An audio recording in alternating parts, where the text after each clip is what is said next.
to the Navy and the RAF. The armed forces are now seen as some of the country's most inclusive employers, but it's not always been the case. No, until 20 years ago today, it was illegal for servicemen and women to be gay, and many were dishonourably discharged and stripped of their medals. We're joined now by Emma Riley and Craig Jones, both ex-Royal Navy, to talk about their own individual fights for equality. Thank you so much for coming in and talking to us about it. And in fact, we'll come to the case that you took to Europe, your own legal case, that really was fundamental in helping to change the law. But tell us what it was like serving as a gay woman.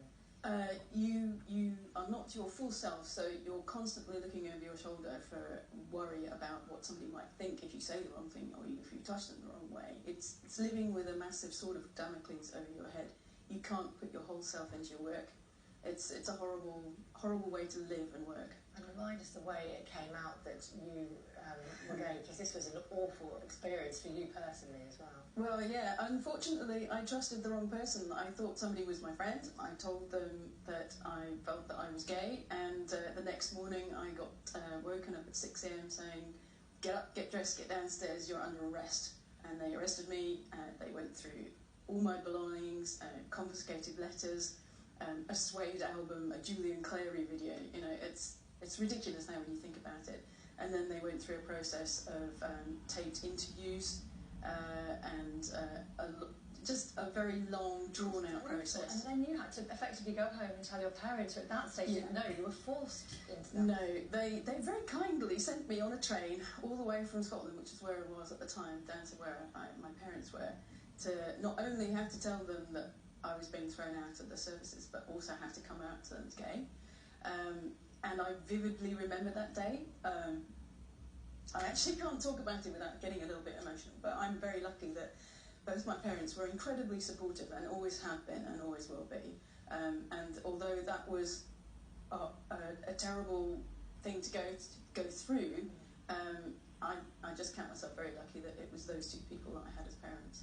And Craig, your story is slightly different, isn't it? And you weren't able to come out until the day that ban was lifted. Just talk me through your experience. Yeah, I joined in 1989, and I knew I was gay when I joined up, but I wanted to join up for all the reasons that a young man wants to join the Navy. It's a brilliant career and a great place to be. But I set myself on a very complicated life.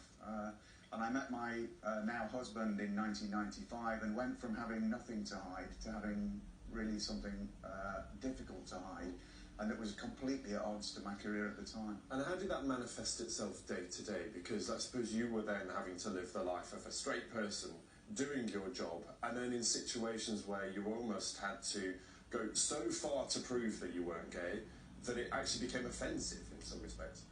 Yeah, I remember having what I would call a Judas moment in the wardroom, whereby the subject came up. It was 1996. And I remember saying, I hope we don't have to serve with those people, which was difficult to say. And I'm pleased I only ever said it once, because I felt so bad afterwards that it had to end there. And then you took your case to the European Court of Human Rights. They ruled in your favour, and that really was pivotal in changing the law back in the UK. It was the only reason, frankly, that I believe the law was changed when it did. I think that if the 4 headline cases, myself and various others, had not done that and gone to the European Court, the UK would not have changed law for at least another decade, I think. And I think also that the governments at the time probably wanted to be able to blame the European Court for the change if there was any backlash about it, rather than actually stepping up and doing it themselves. Yeah, absolutely. What I find tragic about your case is the career you could have had, the contribution you could have made. It's such a waste. Well, that's also the whole point. I mean, even in '99, when we were going through this set of cases in the European Court, the Army alone threw out nearly 300 people. If you think across the whole services, even if you equate it, that's 900 people thrown out.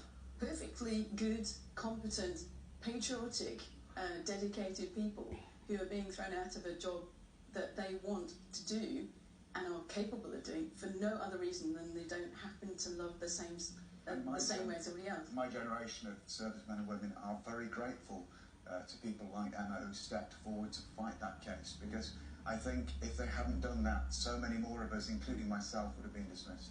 And here we are 20 years later. You know, the Armed Forces among the Stonewall's top 100 employers, you know, in terms of inclusivity and diversity.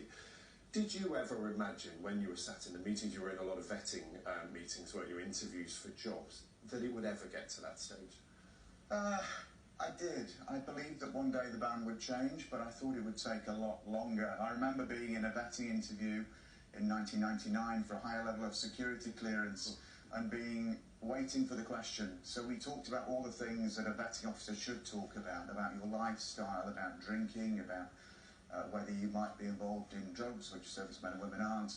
And I was waiting for the question on homosexuality.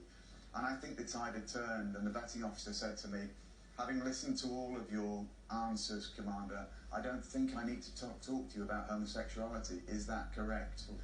And I thought, actually, I don't have to lie about that. No, you don't have to talk to me, because I was thinking to myself, I'm actually a very happy homosexual. So that was fine. But what I would say is that whilst the Armed Forces today is an amazing place for people to serve, I would join up again tomorrow if I had the chance.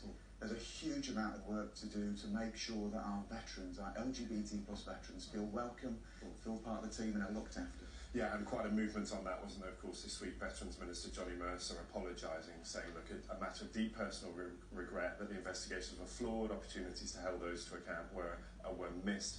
He unreservedly apologised to those who suffered treatment at the hands of UK forces. It was simply unacceptable. So that in itself, a really important move. It's the beginning. So I met privately with the Minister on Thursday as the Chief Executive of Fighting with Pride.